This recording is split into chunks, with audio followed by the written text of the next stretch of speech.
دیکھو کون آیا، شیر آیا، شیر آیا، دیکھو کون آیا، شیر آیا، شیر آیا، میرا مقام، میرا مقام، امیر مقام، امیر مقام، میرا مقام، میرا مقام، امیر مقام، امیر مقام، دیکھو دیکھو کون آیا، شیر آیا، شیر آیا، دیکھو دیکھو کون آیا۔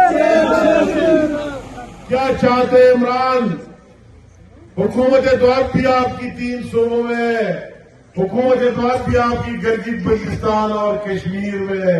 ہمیں دکھاؤ آپ نے ان 4 سالوں میں کیا دیا، اور اس کے پی کے کی عوام بہتر جانتے ہیں۔ 9 سال آپ یہاں آپ نے رول کیا، آپ نے یہاں کے پی کے عوام کو کیا دیا اور پاکستان کو کیا دیا بغیر جھوٹ، کرپشن، لوٹ مار کے سوا۔ تو آپ کیا چاہتے ہو؟ آپ کی طرف نالائق وزیر اعظم، آپ وہی خواب اپنے سیاست کے لیے دیکھ رہے ہو، وزیر اعظم ہاؤس کی طرف پھر دیکھ رہے ہو، کس مقصد کے لیے؟ اگر اللہ نہ کرے اچھا ہوا، کیا بھروسہ تو اگر یہ سیلاب آتا پورا پاکستان ڈوب جاتا، 3 کروڑ سے زائد عوام متاثر ہو رہے ہوتے، اور عمران خان وزیر اعظم ہوتا تو اس ملک کا کیا حشر ہو رہا تھا اور کیا تھا۔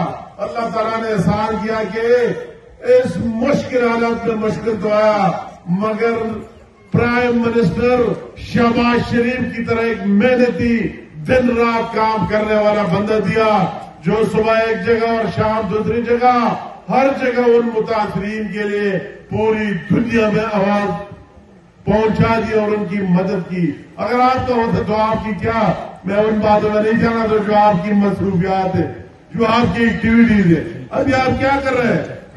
لوگوں کو مشغول رکھا جگہ جگہ، کس لیے؟ آتے کہ ڈانس گانا بجائے اور شام کو چلے جائے۔ ہم نے اس طرح مارچ یہ نہیں دیکھے، مارچ ہوتا ہے نکل جائے صبح، دن اور رات تو چل کر اسلام آباد آ جائے، ہم دیکھتے ہیں آپ کے ساتھ کتنے لوگ آتے اور آپ کتنے پانی میں۔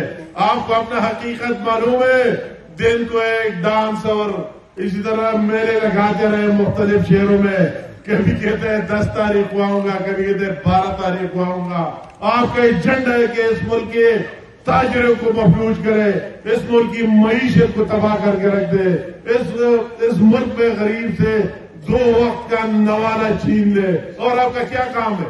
اگر اسی طرح کام ہے تو سارے چیزیں بنوں گے۔ ابھی تاجر بھی باہر نکل آئے، دوسرے لوگ بھی باہر نکل آئیں گے۔ مجھے حیرت ہوتی ہے، میں آپ کے جوانوں کو کہتا ہوں، ان کے فالوورز کو کہتا ہوں کہ پاکستان صرف مسلم لیگ نون کا نہیں، یہ صرف نواز شریف اور پی ڈی ایم کا نہیں، یہ صرف اپوزیشن کا نہیں۔ آپ نے جو پی ٹی آئی کے جھنڈے لگائے، آپ کا بھی آپ کا حق بنتا ہے کہ یہ پاگل شخص کیا کر رہے ہے، کیا میسج دینا چاہتا ہے؟ آئے ملک کے خلاف سازش نہیں کر رہے؟ حیرت کی بات ہے، پہلے ایک جھوٹا سائفر وہی نکالا کہ میرے خلاف سازش ہوئی، امریکہ نے سازش کی۔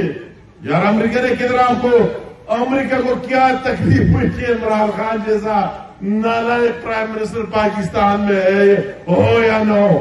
اس کی آپ نے کیا قیمت ادا کی کہ ایک دم آپ کہتے کہ پاکستان کی افواج نے، پاکستان کی انٹیلیجنس ایجنسیوں نے ارشد شریف کو کینیا میں مار دیا۔ اتنا ظلم، اتنی زیادتی اپنے سیاست کے لیے، اپنے مارچوں کے لیے اتنا الزام لگانا، کیا خدمت کرنا چاہتے ہو؟ آپ تو ہماری نوجوانوں اور بچوں کے ذہنوں کو گندا کر رہے ہو۔